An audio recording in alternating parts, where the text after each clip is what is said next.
Hello and welcome to my Facebook page English with Krishna, and also my YouTube channel is Learn English. আজকে আমি তোমাদের সামনে একটি খুবই সুন্দর গুরুত্বপূর্ণ একটি বিষয় নিয়ে আলোচনা করতে এসেছি। বিষয়টি হচ্ছে এক নজরে ভার্ব। আসলে আমরা ভার্ব তো অনেকেই চিনতে গিয়েও চিনতে পারি না। কেন? কারণ আমাদের গ্রামারের বেসিকটা খুবই দুর্বল। তো আমি তোমাদের সামনে খুবই শর্টকাট পদ্ধতিতে ভার্ব চেনার একটি কম্বো প্যাকেজ নিয়ে এসেছি।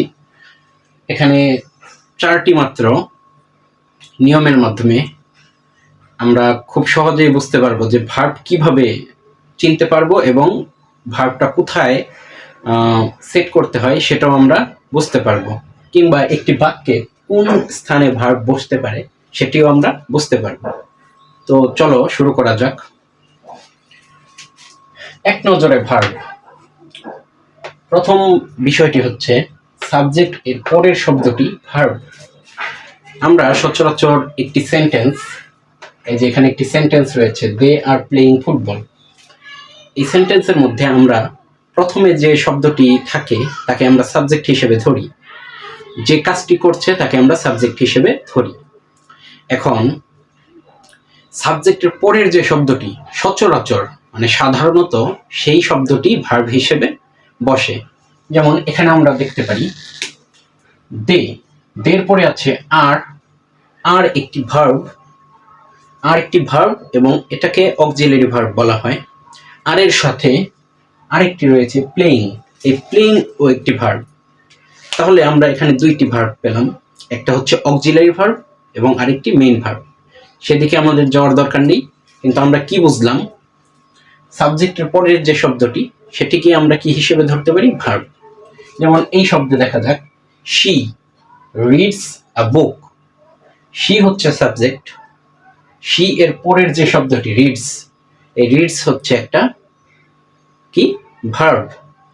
তাহলে আমরা প্রথম নিয়মটি বুঝতে পারলাম যে একটা সাবজেক্ট, এই সাবজেক্টের পরের যে শব্দটি থাকে সাধারণত সেই ভার্ব হিসেবে বিবেচিত হয়।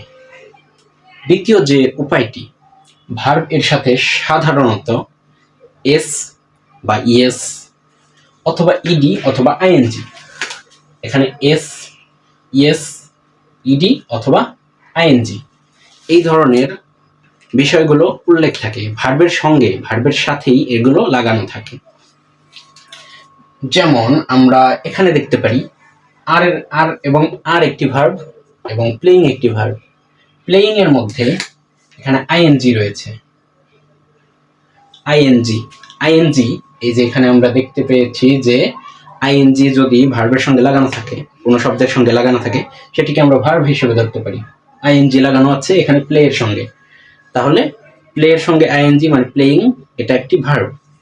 আবার এখানে দেখা যাক রিড এর সঙ্গে এস আছে, রিড এর সঙ্গে এস আছে, তাহলে she reads a book, reads S আছে যেহেতু, তার মানে এখানে একটি রিড একটি ভার্ব।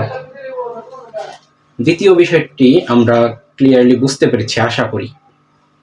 এবার তৃতীয় ধাপে যাওয়া যাক। এখানে রয়েছে am, is, are, was, were, will এবং আরো বিভিন্ন বিষয় থাকতে পারে, যেমন হ্যাভ, হ্যাজ, এটসেট্রা। এগুলোকে বলা হয় অক্সিলারি ভার্ব অথবা হেল্পিং ভার্ব। এই হেল্পিং ভার্বগুলোর পরে যে শব্দটি বসে সেটাকে আমরা ভার্ব বলতে পারি। এগুলোও ভার্ব এবং এদের পরে যে শব্দটি বসে সেটিও ভার্ব। এদেরকে বলা হয় হেল্পিং ভার্ব এবং এর পরের যে শব্দটি তাকে বলা হয় মেইন ভার্ব। তাহলে দে আর, আমরা মাত্র 3টি সেন্টেন্স দিয়ে আমরা এই 4টি নিয়ম আমরা 3টি সেন্টেন্সের মধ্যে অ্যাপ্লাই করেই আমরা শেখার চেষ্টা করব। খুব একটা বেশি প্র্যাকটিসের দরকার হবে না, প্র্যাকটিস আমরা পরে বাড়িতে বসে করে নিতে পারবো।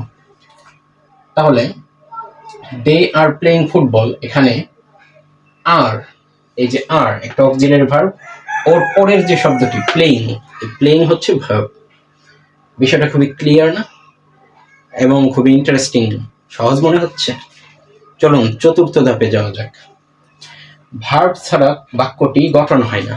এটা খুবই ইন্টারেস্টিং একটা ব্যাপার।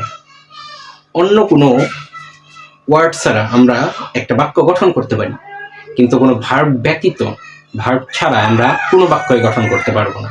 তার মানে একটা বাক্যে ভার্ব অবশ্য এবং অবশ্যই থাকবে। যদি কোনো বাক্যে ভার্ব না থাকে তার মানে সেই বাক্যটি হয়নি। বিষয়টা ক্লিয়ার? এখানে দ্বিতীয় যে নিয়মটি রয়েছে, হি ড্যাশ টু স্কুল, সে স্কুলে। এখানে সেই স্কুলে কি করে সেই বিষয়টি বলা নেই, ভার্ব নেই। সাবজেক্টের পরে কি বসার কথা? ভার্ব। সেই ভার্বটি এখানে নেই। তার মানে এই দ্বিতীয় বাক্যটি এখনো সম্পূর্ণ হয়নি। তার মানে এটি কোনো বাক্য হিসেবেই পরিগণিত করতে পারছি না। তো এখানে আমি যদি গো দেই, গো হবে না, গোজ হবে। হি গোজ টু স্কুল।